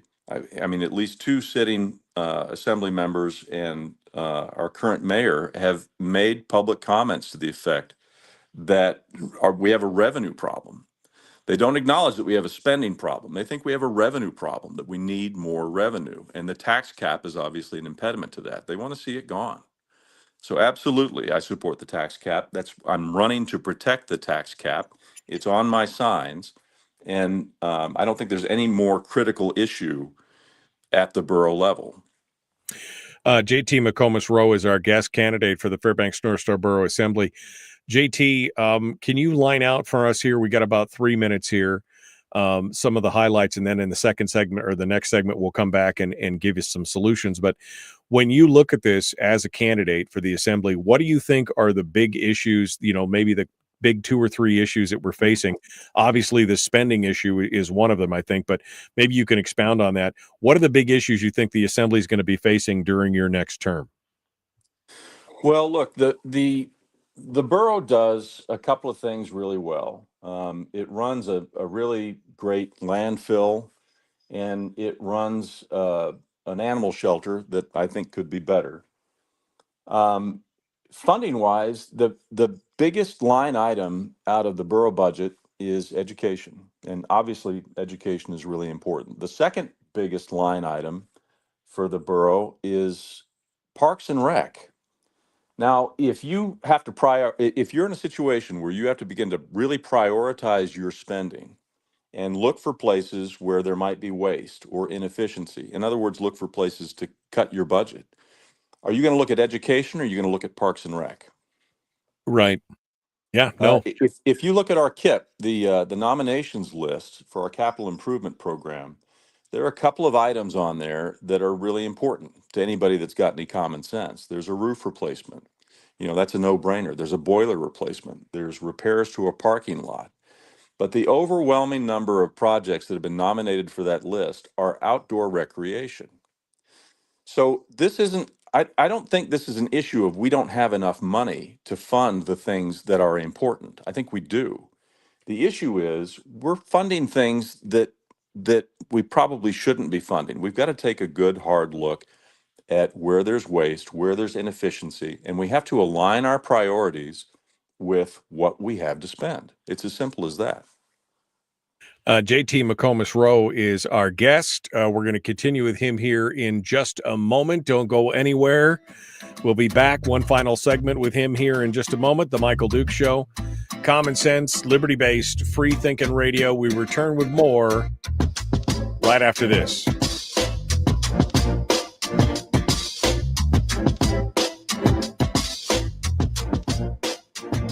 We're broadcasting live through a series of tubes. Allowing all of these entities to provide streaming stuff going on the internet. Well, it's kind of hard to explain. Sorry. Streaming live every weekday morning on Facebook Live and MichaelDukesShow.com. Okay, continuing now with JT McComas-Roe here in the chat room, candidate for the assembly. I'm just looking at some of the comments here from the chat room. Yes, a couple of people have mentioned the puppy palace here. What's your thoughts on some of these expenditures, JT? I know you're a dog lover, but this idea of $33 million for a new animal facility that has all the bells and whistles. What's your take on that? I think that's a champagne taste on a beer budget is what I think. I have no doubt that there are resources that animal control needs to do I think they do a good job, but to do a better job, and I want them to do a better job. I want them to have what they need to do a better job.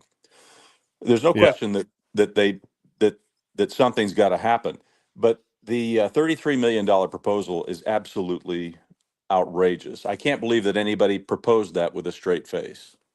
Right. Now, it seemed to be a little excessive at the same time that they were trying to dip in and override the tax cap at the same time. Let me give you some quick background. I began my career as a commercial construction superintendent. Well, I began as an assistant superintendent.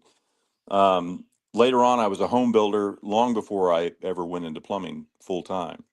And I can almost promise you that if I were to take a close look at the proposal for that $33 million puppy palace, it's again, I can almost guarantee you that there's a lot of bloat, there's a lot of wish list kind of elements to that project, and I'm quite certain that could be stripped down to bare bones, and some kind of an effective solution could be found, could be built, and nowhere near that cost. Yeah, no, it seemed excessive, again, especially given the time and everything else that was going on. And I'd like to circle back real quick on the tax cap, because you talked about putting it into code. Having worked on the tax cap for many years and worked closely with Donna Gilbert, who was the originator of that, and really was the spearhead on that for years, I can tell you one of the reasons why it keeps coming back and it's not being written into borough code is because the Citizens Initiative has a protection built in that for 2 years it's inviolate. The assembly cannot change it for that 2-year period, and that's why it keeps coming back every 2 years to be renewed. Because let's face it, in this last election, if it had been written into borough code and not been a citizens initiative to get that tax cap on there in May, they very well may have had the votes to override the tax cap back in May, because which they absolutely would have done. I mean, there's no question about that. But you're quite right about that. It does basically make it inviolate for 2 years, but it also, I mean, there's some other issues with that. I think that's one of the tax cap. There are some workarounds for the borough with the tax cap that I'm sure you're aware of. One is you can basically adjust the amount of revenue that you collect under the tax cap for inflation. It's tied to CPI based in Anchorage, I think. Yeah, CPI, inflation, and by a certain percentage, they can ratchet it up every year. They can also bust the tax cap in the event of an emergency. And then, of course, they can exceed, or they can get more money under the tax cap if they grow their tax base. Now, the assessments that we see in the borough, which are, I think, absolutely at the limit, and they've assessed the value of their property base to the absolute max, in my personal opinion. And that's because under the tax cap, that's one of the ways that you maximize the revenue that you can collect under the tax cap, is if the assessment goes up, you get more money. Is that correct? Yeah, no, I mean, I see that. I mean, and if it's not more money, it's a higher mill rate. If the mill rate drops, the assessments go up. I mean, I see that as being a way for them to game the system, so to speak. And if Right. everybody's involved, and that goes back to the whole Board of Equalization thing you were talking about. And the Board of Equalization is not an effective. It's not an effective relief valve for the constituents that have an issue with their assessment and with their property tax bill, because very few people that go before the Board of Equalization actually get the relief they're seeking. Yeah, no, I agree, and I understand that, and I agree. I mean, it's obviously not a perfect system, but it's the one we had, and it saved us over $250 million in increases. At last count, that was probably 5-6 years ago. I talked to Donna, and that was the factor that they figured that they had saved. Yeah, it's critically important, and it Yeah, absolutely must be maintained. But at the same time, somebody has to get on that assembly and advocate for taxes to come down. Yep. And there are myriad ways that might be accomplished, but somebody has to get on that assembly and begin to advocate for that. All right, hold the line. We're about to rejoin. We've already rejoined Fairbanks because I don't know what's going on in Fairbanks. KFAR, come on, guys, get it together. Here we go. The Michael Duke Show, Common Sense Radio. The Michael Duke Show. Not your daddy. Wait, sorry. Not your daddy? Ooh, not your daddy's talk radio. Huh. Whew. I was scared for a second. Thought we were going down. Here's Michael Dukes and the show.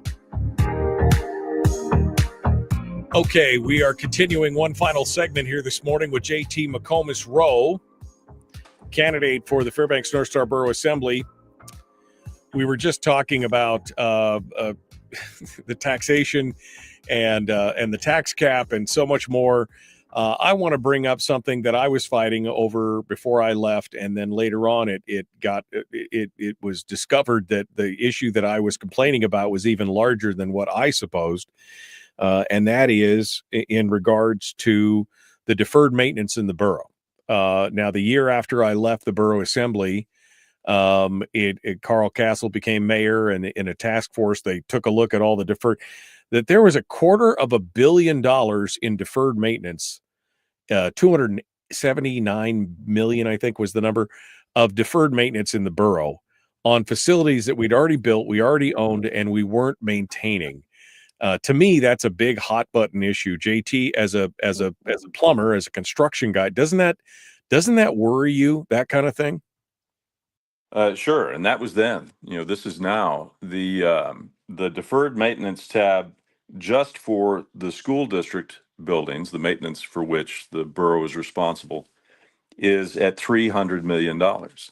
So that doesn't include the other buildings in the borough that aren't school buildings.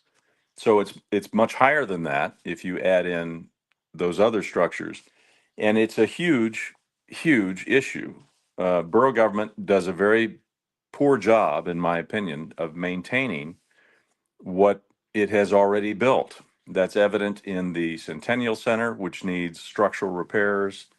It's evident in just about anything that they've ever built. There's a culture of kicking the can down the road and not paying the cost for maintaining these buildings.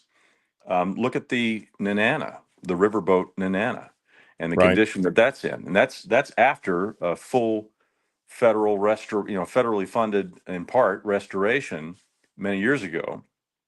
I don't think anybody would disagree with the statement the borough does a poor job of maintaining its buildings.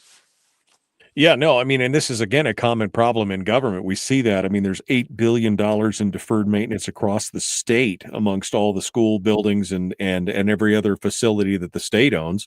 And it's become a common action that assemblies and legislatures and other elected bodies see the money, and money that should be earmarked to maintain the facilities and the buildings that they already have is then spent on some other program, because that program is important, and we'll just put off the fixing of the buildings to some other time. And of course, that day never comes until the building, the roof collapses or some kind of catastrophic thing happens. And then it's a crisis. And then, of course, they bond for it to pay for all these things. Right. It's no fun to fix things. I mean, Yeah. it's not glamorous to fix things. If you're an unserious person and you get elected to public office, it's a lot more fun to spend the money building new things, especially, really good looking, fancy new things, ergo the puppy palace. But it's not so much fun to actually pay the freight that goes along with having built those structures.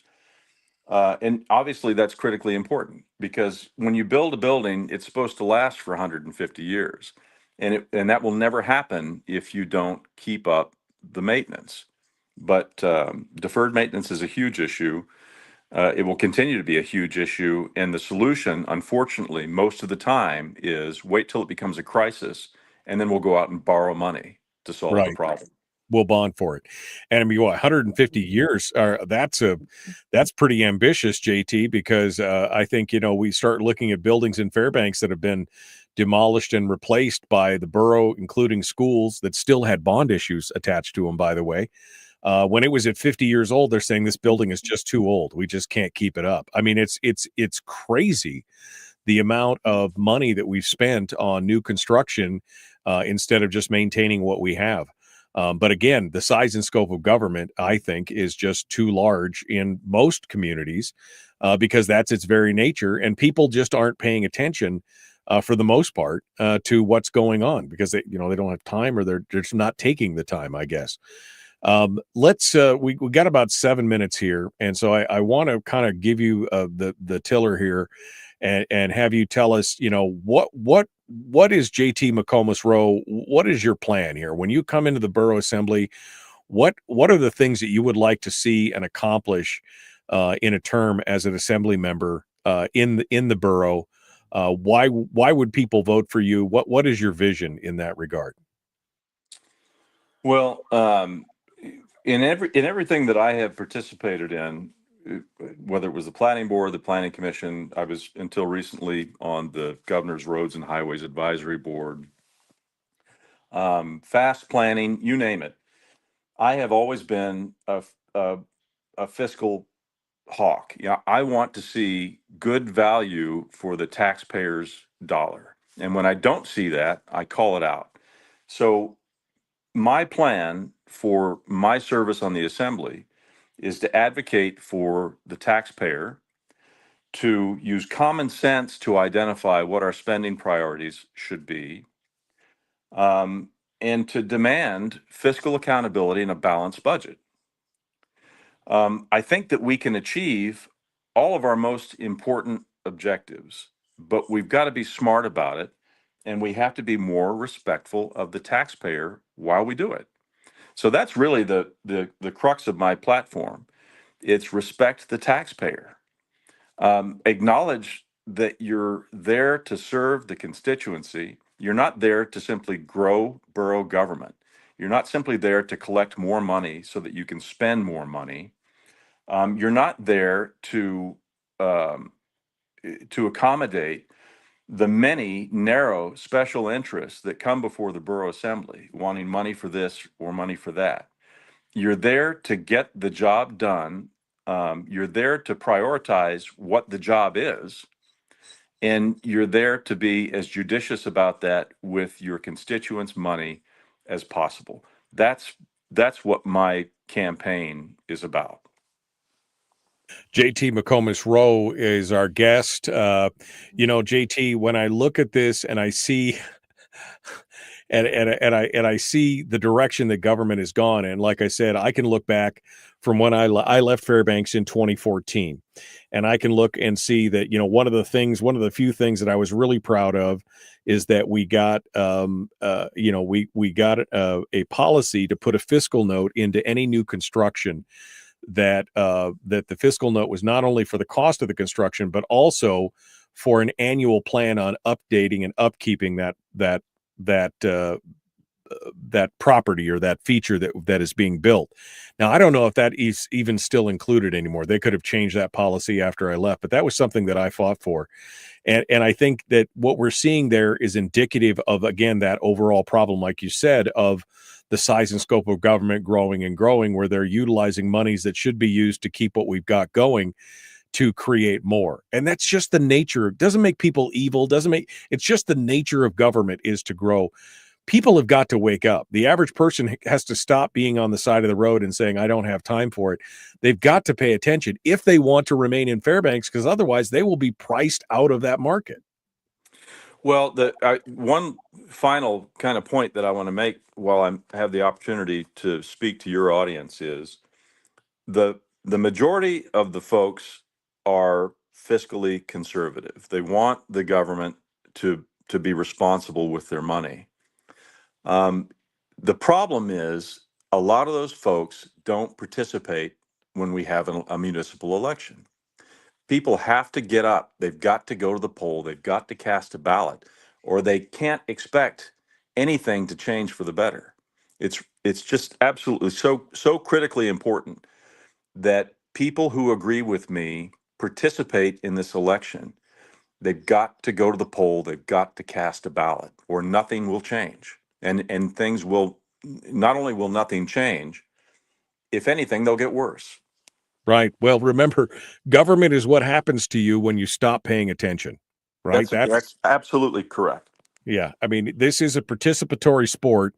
Politics is a participatory sport. And if we stop paying attention, we're not going to be happy with those results. I can guarantee you that right now. And you'll see a continual outflow. I mean, every time I go to Fairbanks, I see another business that I used to know that's no longer there. Now, there are some new businesses, but it really saddens me to see some things go when you realize that part of that is because the cost. I mean, I left Fairbanks in part because of the cost of living.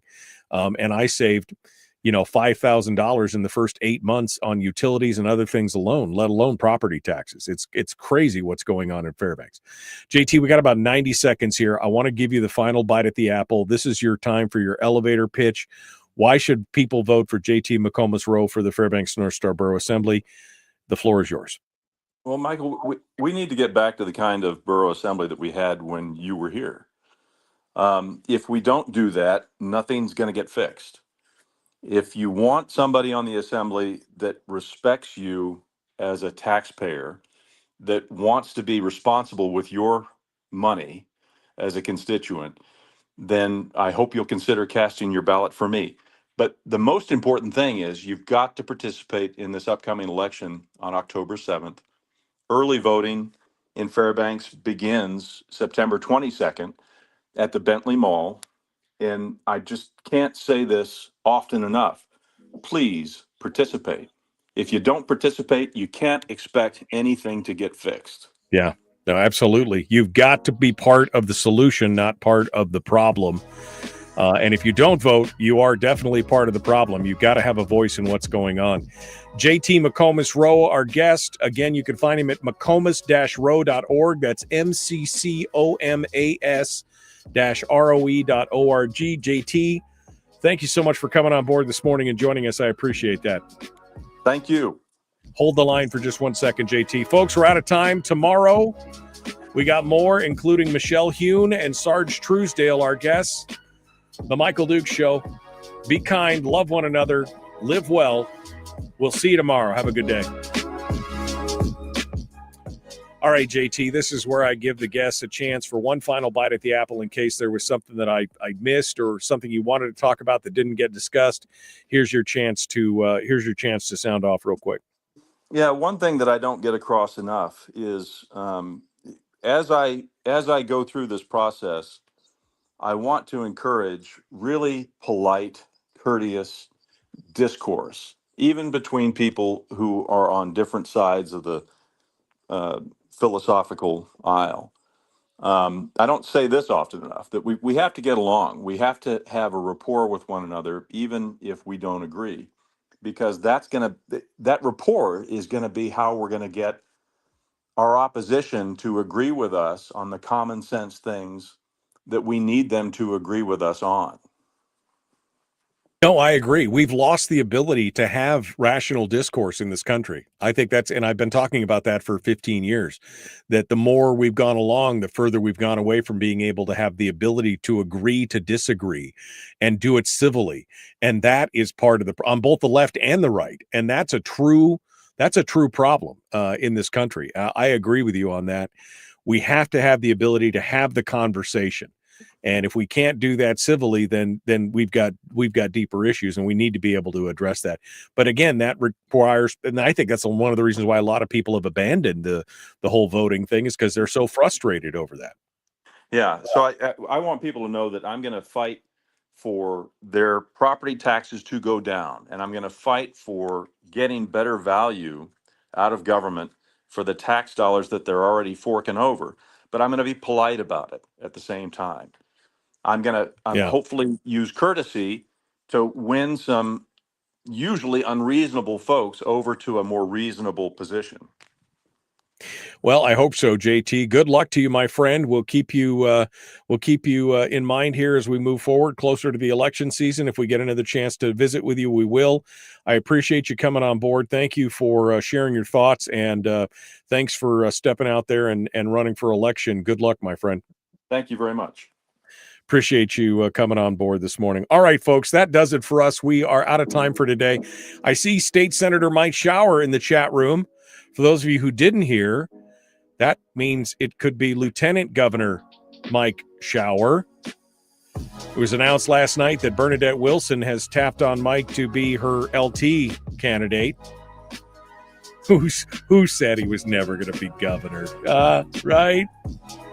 Who said that? That's some crazy stuff there. Woo! I love to see it. All right, my friends. He finally talked Michelle into it, I think was the answer there. We will see you guys later. Appreciate you coming on board. Be kind, love one another, live well. The Michael Duke Show, Common Sense Radio.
We've shed our terrestrial radio skin, and now we are slimy lizard internet people. It's the Michael Duke Show.